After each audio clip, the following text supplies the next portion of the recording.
Convidá-los a que vocês pudessem abrir a palavra de Deus na segunda carta de Paulo aos Coríntios, no capítulo 11.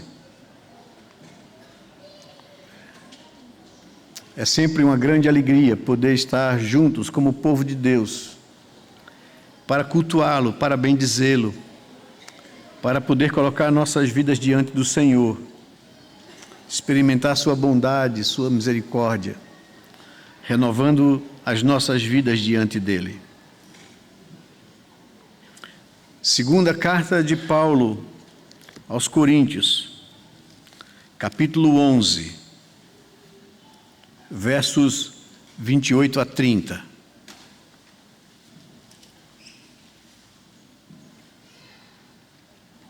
Nos diz assim a palavra de Deus: além das coisas exteriores, ainda pesa sobre mim diariamente a preocupação com todas as igrejas.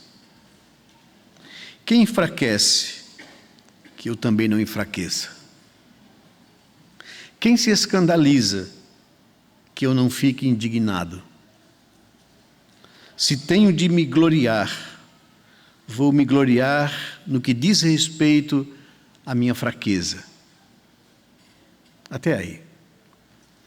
Pai bendito, Deus de amor e misericórdia, nos achegamos à Tua presença, Senhor Deus, nessa noite, com todos os pesares e com os prazeres da nossa vida, do nosso coração. Queremos Te prestar um culto que é devido ao Teu nome, Senhor.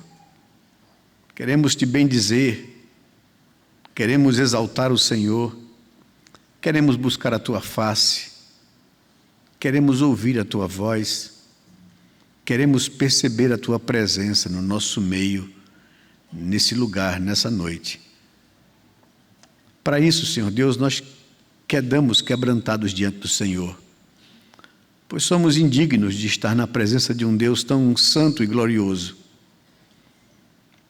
Nós temos fraquezas, temos incapacidades diante da Tua palavra, e por isso, em nome de Jesus, clamamos ao Senhor para que o sangue do Teu Filho, vertido naquela cruz, nos perdoe os pecados, nos purifique das nossas culpas.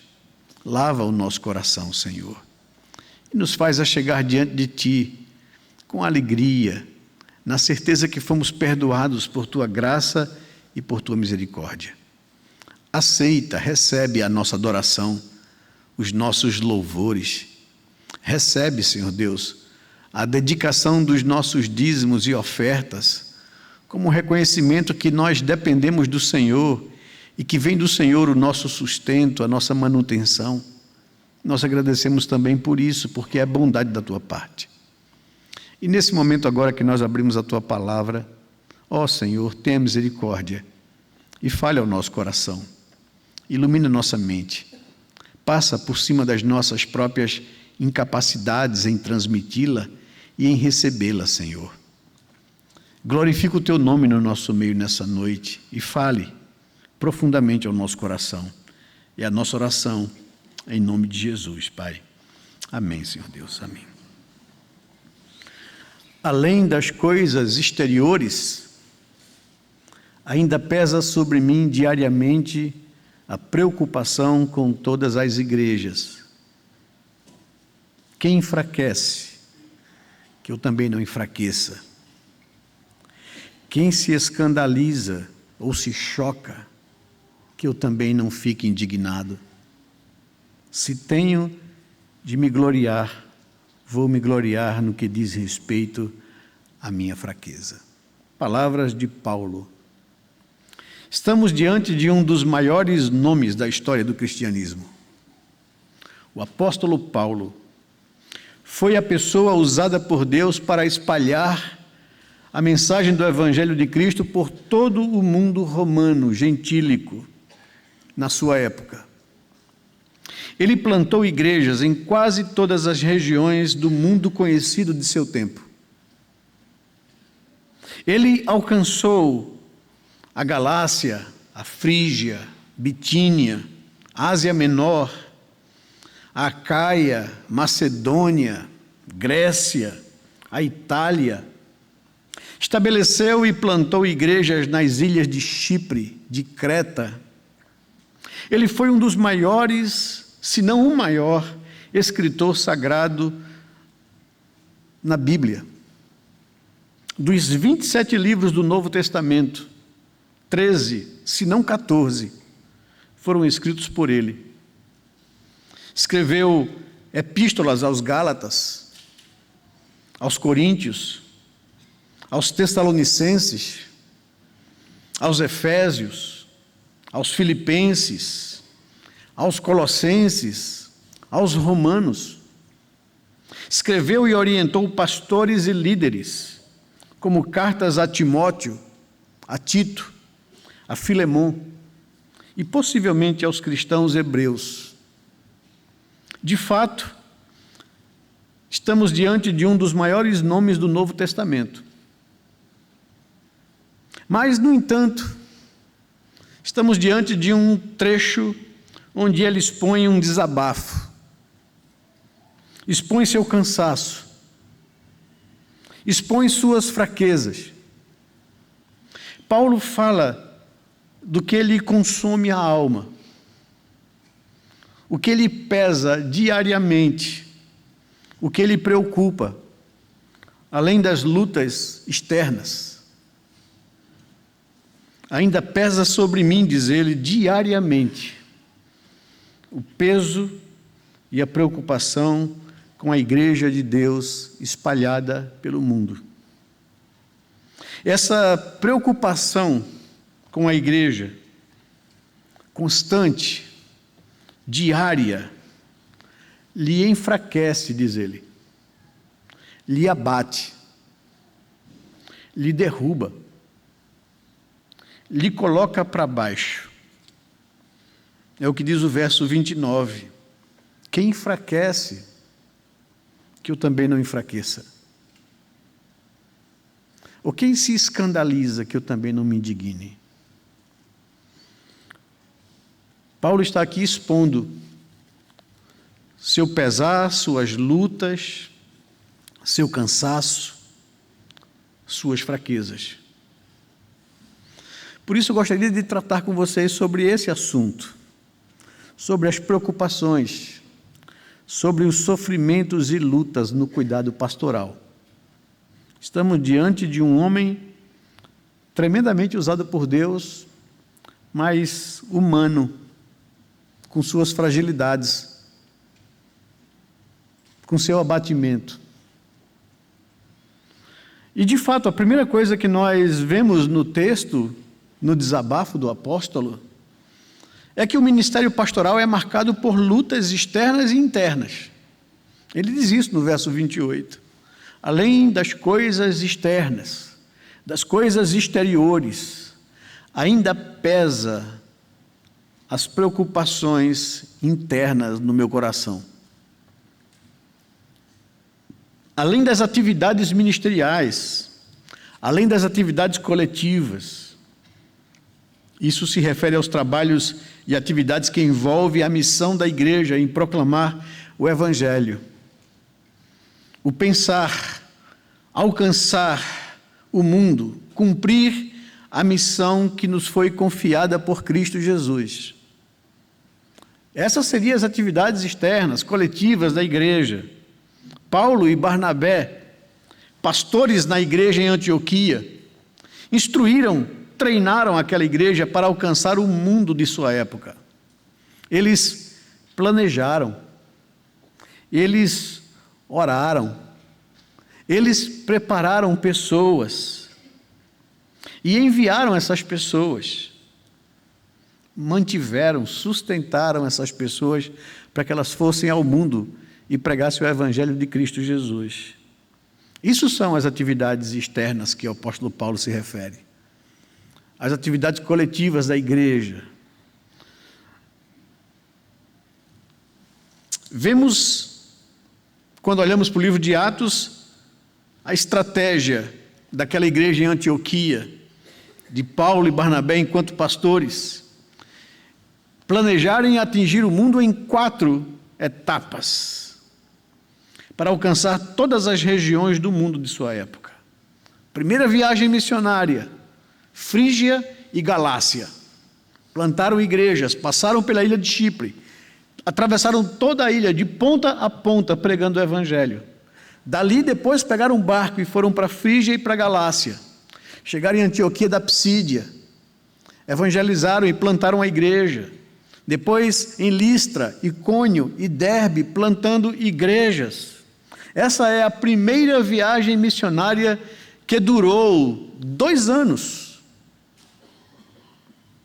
Depois vemos a segunda etapa, ou a segunda fase dessa estratégia de alcançar o mundo. Passaram pelas mesmas igrejas, fortalecendo a fé daquelas igrejas, e partiram para a região da Bitínia e da Ásia. Impedidos pelo Espírito Santo, cruzaram toda aquela região e não conseguiram êxito em pregar o evangelho e implantar novas igrejas. À noite, Paulo teve um sonho em que o varão macedônio dizia a ele: passa a Macedônia e socorre-nos, ajuda-nos.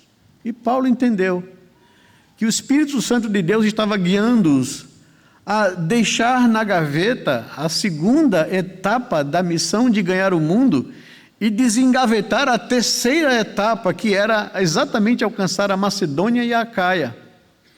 E pegaram um barco e atravessaram a cidade, atravessaram o mar e plantaram igrejas em toda a região da Macedônia. Filipos, Anfípolis, Apolônia, Bereia. Depois desceram para Corinto, depois para Grécia, e plantaram igrejas e pregaram o evangelho. É isso, as atividades externas das quais eles se ocupavam para alcançar o mundo de sua época. Voltaram para a base, para a igreja em Antioquia, deram testemunho do que Deus fizera, assim como na primeira viagem missionária, e partiram para a terceira viagem missionária. De antemão deixaram lá em Éfeso, na Ásia, um casal, Áquila e Priscila, para preparar as coisas para a terceira viagem missionária, que seria a segunda e que não foi. E chegando lá, passaram 3 anos na Ásia, em Éfeso. Pregaram o evangelho, um grande avivamento aconteceu. Pessoas envolvidas com bruxaria se converteram, trouxeram seus livros, queimaram em praça pública. Paulo quase que fecha um culto a uma deusa dos Efésios, a deusa Diana. Tal o avivamento e a conversão que houve ali. E essas são as preocupações e as atividades externas que Paulo se refere. Depois de tudo isso, ele escreve a carta aos Romanos, na intenção de alcançar a região da Itália e de lá ser enviado pela igreja para a Espanha, o fim do mundo daquela época, do mundo civilizado e conhecido. A igreja tem essas atividades e compromissos de cumprir a missão de levar o evangelho a todos os povos, em todos os lugares. E é isso que Paulo se refere quando fala das suas preocupações e atividades externas, exteriores. Mas não só isso. Nós vemos a estratégia de alcançar as sinagogas, em primeiro lugar, em cada cidade que chegavam. Vemos eles procurarem as cidades mais importantes e capitais e principais. Na Macedônia, Filipos. Na Acaia, Corinto. Na Grécia, Atenas. Na Ásia, Éfeso. Sempre as cidades principais, e dali, como em Éfeso, na Ásia, alugou uma escola, passou 3 anos treinando e preparando pessoas e enviou a toda a Ásia. E toda a Ásia ouviu o evangelho, diz Lucas no registro de Atos dos Apóstolos. Faziam assim, era uma coisa pensada, planejada, digerida, embaixo de oração, para que Deus orientasse e guiasse eles em todas essas coisas. Estabeleciam líderes, presbíteros, diáconos, organizavam a igreja, enviavam obreiros de um lado para o outro para fortalecer as igrejas em alguma área que ela tinha necessidade. Ensinavam fielmente a palavra de Deus, pregavam ousadamente o Evangelho, enfrentavam e defendiam a fé contra as heresias que surgiam. Isso são as atividades externas a que Paulo se refere. Enfrentavam difamações, insultos. Lá em 1 Coríntios, no capítulo 4, no verso 19 a 13, ele fala desses sofrimentos externos. Ele diz, no verso 9 do capítulo 4 da primeira carta aos Coríntios: porque me parece que Deus pôs a nós, os apóstolos, em último lugar, como se fôssemos condenados à morte, porque nos tornamos espetáculos para o mundo, tanto para os anjos como para os seres humanos. Nós somos loucos por causa de Cristo e vocês sábios em Cristo. Nós somos fracos e vocês fortes. Vocês são honrados e nós somos desprezados. Até a presente hora sofremos fome, sede e nudez. Somos esbofeteados e não temos morada certa. E nos afadigamos trabalhando com as nossas próprias mãos. Quando somos insultados, bendizemos. Quando somos perseguidos, suportamos. Quando somos caluniados, procuramos conciliação. Até agora, temos chegado a ser considerados lixo do mundo, escória de todos. São essas as atividades externas que Paulo se refere. Essas lutas, essas perseguições, esses sofrimentos. Além das coisas externas, além de tudo isso, ainda pesa as preocupações internas do nosso coração.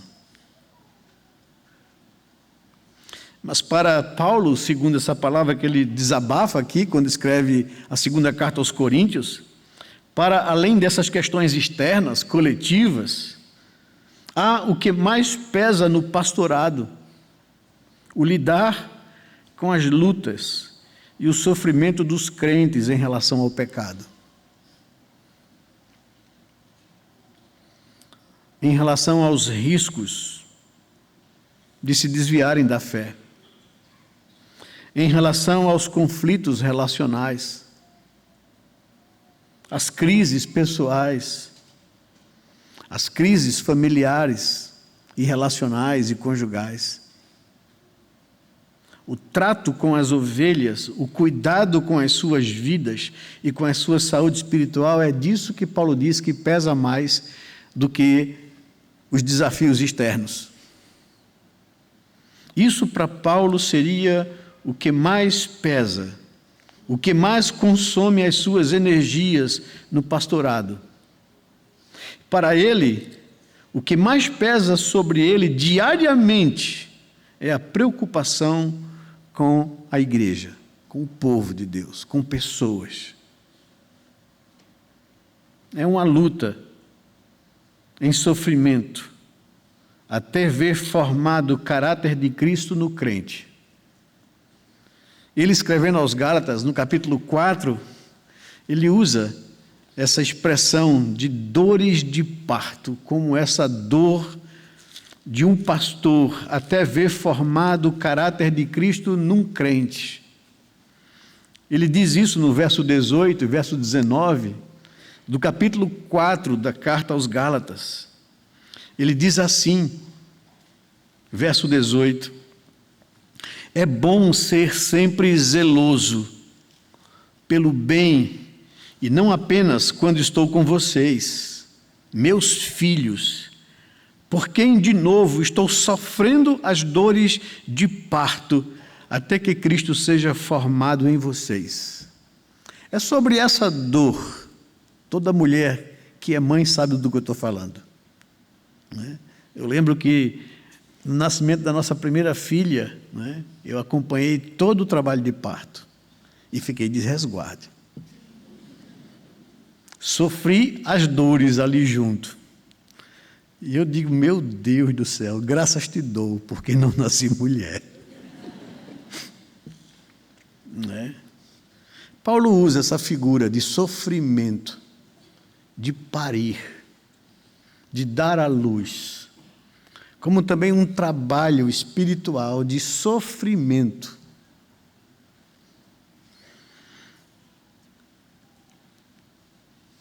Meus filhos, por quem de novo estou sofrendo as dores de parto, até que Cristo seja formado em vocês. Quem é familiarizado com a carta aos Gálatas, sabem que essa foi a primeira região alcançada pela equipe missionária de Paulo e Barnabé lá em Antioquia, a partir de Antioquia. Chegaram na Galácia, plantaram as igrejas de Antioquia da Psídia, de Listra, Icônio e Derbe, tiveram um trabalho grande, foram esbofeteados, foram surrados nessas cidades. Paulo quase morre em Listra. Eles voltam depois de 2 anos de evangelização e de plantação dessas igrejas. Prestam um relatório à igreja em Antioquia, na Síria. E de repente tomam conhecimento que cristãos judeus que saíram de Jerusalém foram perturbar a fé dos irmãos na Galácia, dizendo que para serem salvos não era apenas só crer em Cristo Jesus, não. Eles tinham que se circuncidar e guardar os preceitos cerimoniais da lei de Moisés. E Paulo, então, ao tomar conhecimento disso e ao saber que a igreja roeu essa corda, e começou a praticar coisas que não eram o evangelho de Cristo, e sim preceitos aos judeus, Paulo escreve a carta aos Gálatas. Ó Gálatas insensatos, quem vos fascinou com essa heresia de falar para vocês que vocês precisam cumprir a lei de Moisés para serem salvos? Nem os judeus aguentam isso. Eu digo a vocês que mesmo que um anjo desça do céu e pregue a vocês evangelho que vá além daquilo que vocês receberam, considere como maldito isso. São essas dores de parto que Paulo se refere. Meus filhos, por quem de novo estou sofrendo as dores de parto, até que Cristo seja formado em vocês. É isso que Paulo chama de peso, que lhe consome a alma, que lhe rouba as energias, que lhe causa preocupação, cansaço, sofrimento pela igreja, pelos crentes, por pessoas que estão sendo ainda santificadas e formadas o caráter de Cristo neles. Então, em primeiro lugar, nós percebemos isso, que atividades ministeriais são marcadas por lutas, tanto externas quanto internas. Mas o segundo ponto que eu gostaria de destacar, que me chama a atenção no texto, na palavra de Paulo, é que esse pesar, às vezes, chega a causar exaustão emocional no pastor, no apóstolo, no líder. No verso 29 ele diz: quem enfraquece que eu também não enfraqueça, que eu também não venha a enfraquecer. Quem se escandaliza, quem perde o controle, quem se choca, que eu também não sofra indignação. Muitas vezes o pastor é afetado pela dor e pelo drama daqueles que lhe foram confiados, em cuidar, em tratar, em ouvir, em aconselhar, em sofrer com as quedas, em tentar ajudar, levantar, estimular, até que Cristo seja formado nessa pessoa. É um trabalho de parto. É um trabalho que cansa, que exaure as forças. No ministério há lutas, há enfrentamentos e sofrimentos externos, sim, Isso é inerente ao Evangelho, a todo cristão. Jesus advertiu a todos nós que seria assim, que se perseguiram a Ele, também perseguiríamos a nós também. Lá no Evangelho de João, palavras de Jesus, no capítulo 15, no verso 18 ao verso 21, ele traz essa advertência aos seus discípulos. O sofrimento de um cristão é inerente ao Evangelho, porque nós estamos nadando contra a maré do mundo. João capítulo 15, verso 18, nos diz que se o mundo odeia vocês, saibam que antes de odiar vocês, odiou a mim. Se vocês fossem do mundo, o mundo amaria o que era seu. Mas vocês não são do mundo. Pelo contrário, eu dele os escolhi. E por isso o mundo odeia vocês. Lembrem-se da palavra que eu disse a vocês: o servo não é maior do que o seu senhor. Se perseguiram a mim, também perseguirão vocês. Se guardaram a minha palavra, também guardarão a palavra de vocês. Tudo isso, porém, farão com vocês por causa do meu nome, porque não conhecem aquele que me enviou. Então Jesus nos advertiu que isso é inerente à vida cristã. Se você entregou sua vida a Cristo, se você foi feito nova criatura, se você foi tirado do mundo para Deus, se você é a propriedade exclusiva dele, o mundo vai lhe perseguir. Esse sistema de valores plantados pelo diabo, usando e influenciando pessoas contra aquilo que é luz, vai ser incomodado por você. E você vai sofrer algum tipo de perseguição por causa da sua fé e do seu compromisso em Cristo Jesus. Isso é natural. Mas não é disso que Paulo fala. Paulo está falando de um outro tipo de sofrimento. É sobre um pesar, uma preocupação interna. Como um pai ou uma mãe sofre por um filho. O pastor, como um pai espiritual, também sofre essas dores. As dores de parto, até que seja gerado Cristo, maturidade espiritual, o caráter de Cristo na pessoa, até que ela consiga vencer as suas próprias fraquezas e tendências pecaminosas. O próprio Senhor Jesus passou por essas agonias enquanto pastor. Lá no Getsêmani, Mateus capítulo 26, nós vemos ele dividir isso com seus discípulos mais próximos. No capítulo 26 do Evangelho de Mateus, nós vemos Jesus agoniado em alma. Diz o verso 36 ao verso 38. Jesus no Getsêmani. Em seguida, Jesus foi com eles a um lugar chamado Getsêmani e disse aos discípulos: sentem-se aqui enquanto eu vou ali orar. E levando consigo Pedro e os 2 filhos de Zebedeu, João e Tiago, começou a sentir-se tomado de tristeza e de angústia. Então lhe disse: a minha alma está profundamente triste até a morte. Fiquem aqui comigo, vigiem comigo, orem comigo. E adiantando-se um pouco, prostrou-se sobre o seu rosto, orando e dizendo: meu Pai, se é possível que passe de mim este cálice, contudo não seja como eu quero, e sim como tu queres. E voltando para os discípulos, achou-os dormindo. E disse a Pedro: então nem uma hora vocês puderam vigiar comigo? Mas lhe chama atenção para essa dor, para esse pesar, para essa angústia, que Jesus diz que também sofreu, que também passou, essa agonia na alma. ele, em outra ocasião, orou chorando por Jerusalém.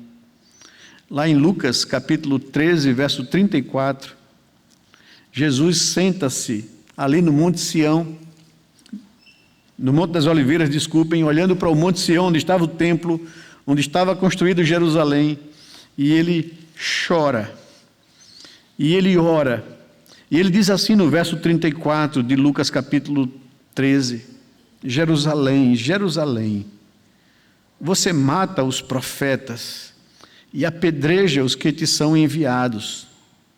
Quantas vezes eu quis reunir os seus filhos como uma galinha junta os seus do seu próprio ninho debaixo das suas asas, mas vocês não quiseram. Quantas vezes eu quis fazer isso com vocês e vocês não quiseram. É desse peso a que Paulo se refere e que lhe consumia a alma. É essa mesma preocupação que consome a alma de um pastor, daqueles que têm zelo pela vida das ovelhas. Pastores não são super-homens. É isso que Paulo está dizendo. Eles não são intocáveis pela dor. Eles também têm fraquezas. Eles também se abatem. Eles também são afetados e atingidos. Eles também são assaltados pelo desânimo, pelo cansaço. Eles também sofrem. É isso que Paulo está dizendo. Quem não se enfraquece, que eu também não me enfraqueça. Porém, o consolo é que Deus conhece os nossos limites.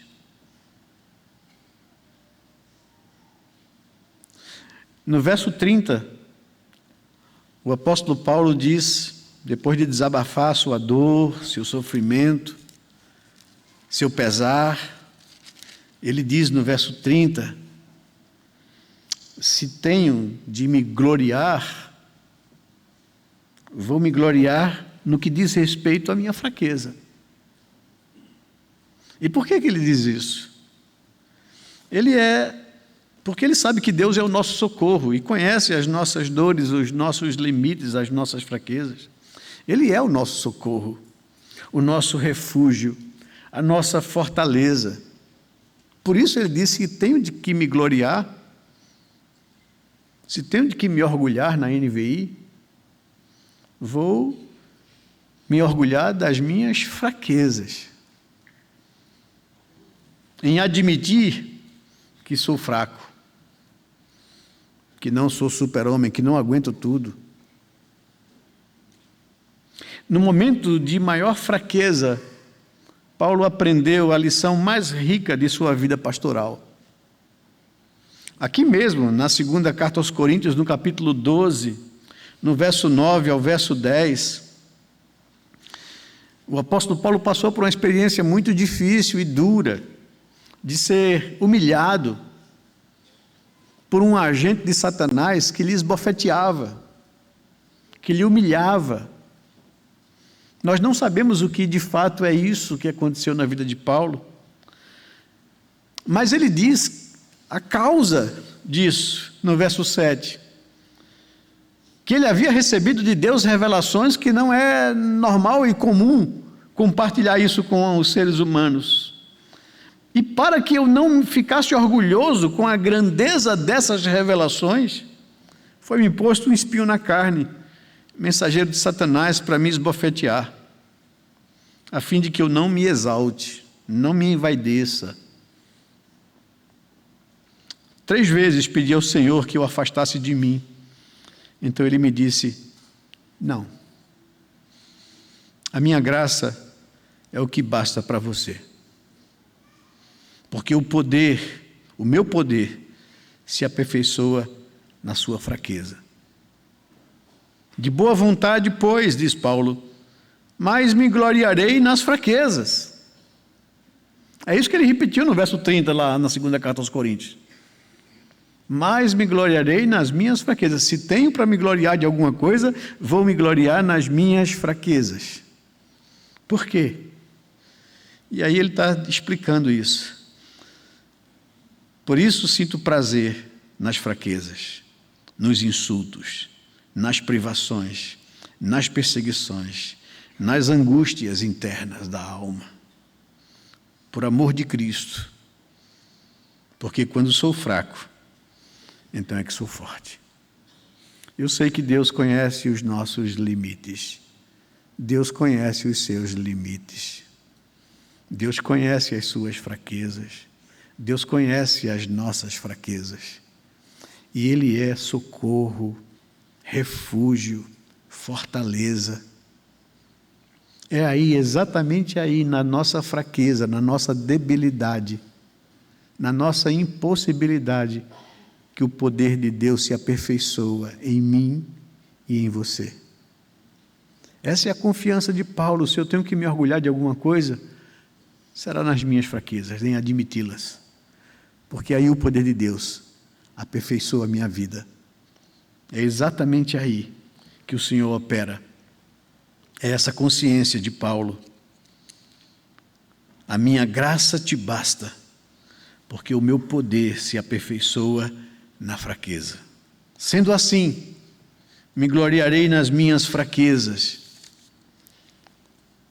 Os meus sofrimentos do ministério, as nossas fraquezas, são aproveitadas por Deus para nos fazer socorrer a outras pessoas. Isso é que é o bonito.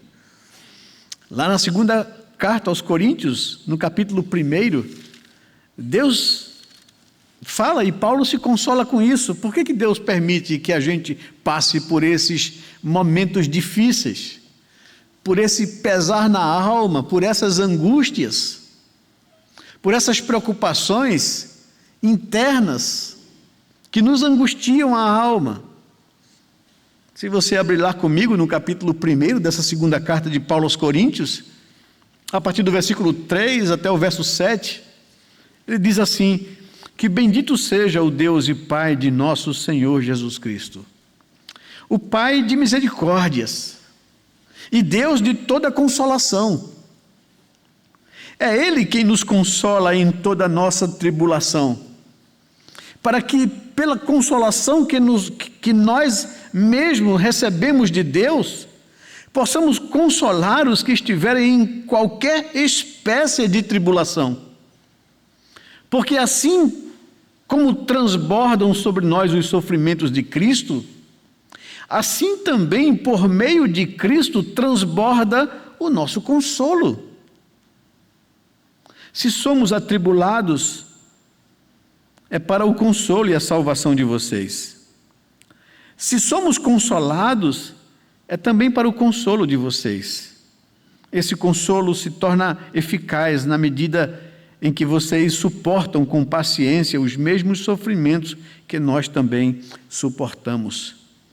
A nossa esperança em relação a vocês é sólida, sabendo que assim como vocês são participantes dos sofrimentos, assim também serão participantes da consolação.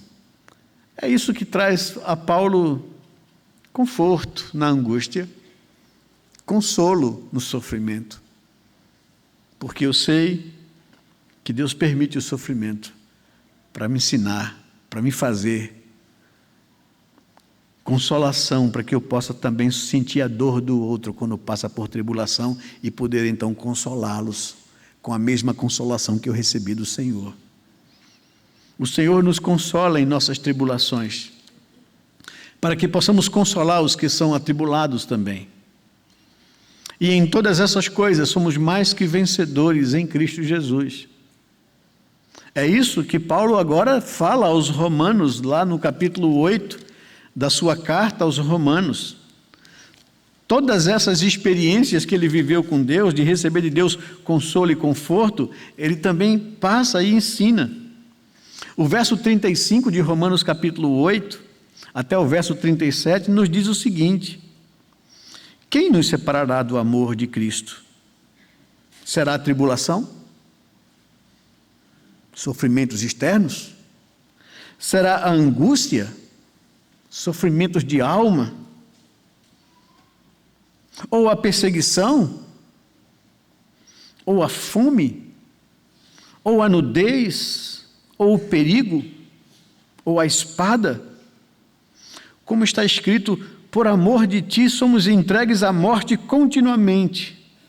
Fomos considerados como ovelhas para o matadouro. Em todas estas coisas, porém, nos sofrimentos externos e nos sofrimentos internos de alma, somos mais do que vencedores por meio daquele que nos amou. É desse consolo que Paulo está se referindo aqui. O nosso Redentor amado é o nosso referencial, pois ele suportou tamanha oposição dos pecadores contra si mesmo. E por isso o escritor de Hebreus nos chama a atenção para que a gente possa olhar para Cristo. Olhem para Ele, para que vocês não se cansem, nem se desanimem quando vocês passarem por provações. Hebreus capítulo 12, versos de 1 a 3, é um texto muito precioso. Ele diz assim, no verso 1 do capítulo 12 de Hebreus: portanto, também nós, visto que temos a rodear-nos tão grande nuvem de testemunhas, livremo-nos de todo o peso e do pecado que tão firmemente se apega a nós e corramos com perseverança a carreira que nos está proposta, olhando firmemente para o autor e consumador da fé, Jesus, o qual, em troca da alegria que lhe estava proposta nos céus, suportou a cruz, sem se importar com a vergonha, e agora está sentado à direita do trono de Deus. Portanto, pensem naquele que suportou tamanha oposição dos pecadores contra si mesmo, para que vocês não se cansem nem desanimem. O sofrimento não pode nos botar para baixo. A gente pode até cansar, a gente pode até admitir a nossa fraqueza, mas o nosso consolo vem do Senhor. E o Senhor mesmo, na pessoa do seu Filho, assumiu forma humana e sofreu toda a angústia de alma e se entregou naquela cruz para nos trazer consolo e salvação. Às vezes, nós somos afetados por essas angústias, por esses pesares. Às vezes, precisamos até parar por um momento, a fim de cuidarmos da nossa alma, da nossa saúde emocional e espiritual. Paulo se encontrava fragilizado quando escreveu sua última carta, a carta de Paulo a Timóteo, a segunda carta de Paulo a Timóteo. Ele estava no corredor da morte, aguardando a sua execução. Já havia tido uma primeira audiência e ele escapou de morrer, mas agora a sentença já está estabelecida. Ele seria executado e ele escreve, tem a oportunidade de escrever a sua última carta. O que aconteceu logo depois é que Paulo foi executado. Mas na sua carta, ele faz um pedido de ajuda. Ele solicitou ao amigo Timóteo: empenhe-se a vir ao meu encontro o mais depressa possível.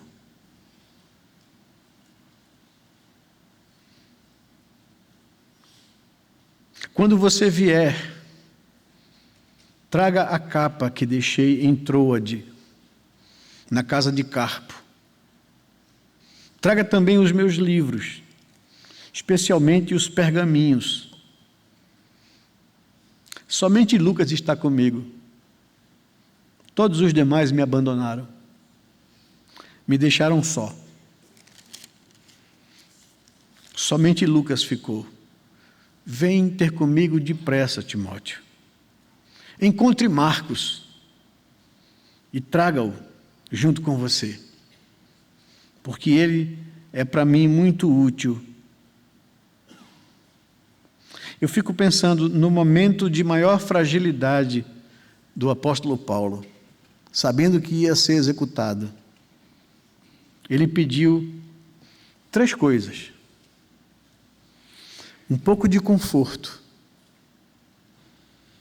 O inverno se aproximava. Ele estava numa prisão subterrânea, num 3º piso abaixo do solo, fria, úmida.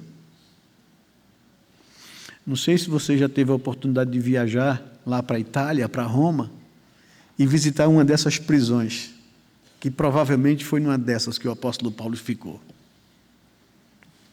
3 pisos abaixo do solo, num lugar apertado, somente com um buracozinho lá em cima para entrar um pouco de luz, quando o pessoal não tapava, úmido, gélido. E ele estava ali, esperando a sua execução. Tem a oportunidade de escrever e faz esse apelo ao seu amigo Timóteo, ao seu filho na fé, pedindo a ele: venha, Timóteo, porque todos os demais me abandonaram. Vem ter comigo nesse momento agora. Faz uma força para você vir. 2 Timóteo, capítulo 4, versículo 9. Empenhe-se por vir até aqui o mais depressa possível.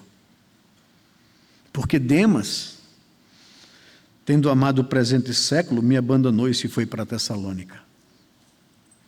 Crescente me abandonou e foi para Galácia. Tito foi para Dalmácia cuidar das igrejas, mas me deixou só. Somente Lucas está comigo, ou ficou comigo. Encontre Marcos e traga-o junto com você, pois me é muito útil ao ministério. O mesmo Marcos que Paulo não quis levar na 2ª viagem missionária, que não achava ele digno. Quanto a Tíquico, mandei-o para Éfeso. Mas quando você vier, traga a capa que deixei em Troade, na casa de Carpo. Os historiadores dizem que o apóstolo Paulo foi preso exatamente ali na Ásia, na cidade portuária de Troade. Ele não teve nem tempo de pegar suas coisas e deixou a sua capa. Agora o inverno se aproximava, o frio seria duro, e ele diz: nesse último momento, eu queria 3 coisas: um pouco de conforto, traz minha capa que eu esqueci na casa de Carpo, para que eu possa me aquecer do frio. Um pouco de conforto. Traz meus livros, especialmente os pergaminhos, para eu escrever alguma coisa às igrejas. Ainda assim, no momento da morte, eu quero ter o prazer de ler e ter o prazer de escrever e ser útil. E ele queria estar perto e ter o consolo de verdadeiros amigos. Lucas, Timóteo e Marcos. No final da nossa vida, o que a gente precisa é isso: verdadeiros amigos, um pouco de conforto e livros para enriquecer a nossa alma, para alentar o nosso coração. Que Deus possa nos trazer conforto e consolo ao coração diante dessa palavra. Eu estava estudando esse texto, porque também estou me sentindo muito pesado e angustiado. Dividi isso com o conselho da igreja, não é? E graças a Deus a gente tem no conselho verdadeiros amigos, que querem nos dar conforto, consolo e amizade. Minhas férias estavam programadas para julho, eu descansar um pouco. O conselho falou para mim: não, você vai em julho, mas você vai também em junho, para descansar. E eu digo muito obrigado ao conselho da igreja por entender esses momentos difíceis na nossa caminhada. Eu estou quase dizendo como Paulo, não é? Cláudio, o velho. A gente começa a sentir peso. Não é? E eu peço a vocês que orem para que a gente possa se recompor nas nossas energias e forças. Que Deus possa usar de misericórdia, consolar o nosso coração, fortalecer as nossas fraquezas, nos sustentar nessa caminhada de serviço para o reino de Deus. E quando você passar por aflições, e você vai passar por elas, e quando você sentir angústias na sua alma, e você vai sentir angústias na sua alma na caminhada, saiba de uma coisa: Deus não permite absolutamente que nada lhe venha, que Ele não tenha um propósito de consolar você com a consolação que Cristo Jesus traz. Que Deus nos abençoe, derrame sobre nossas vidas sua graça, seu favor.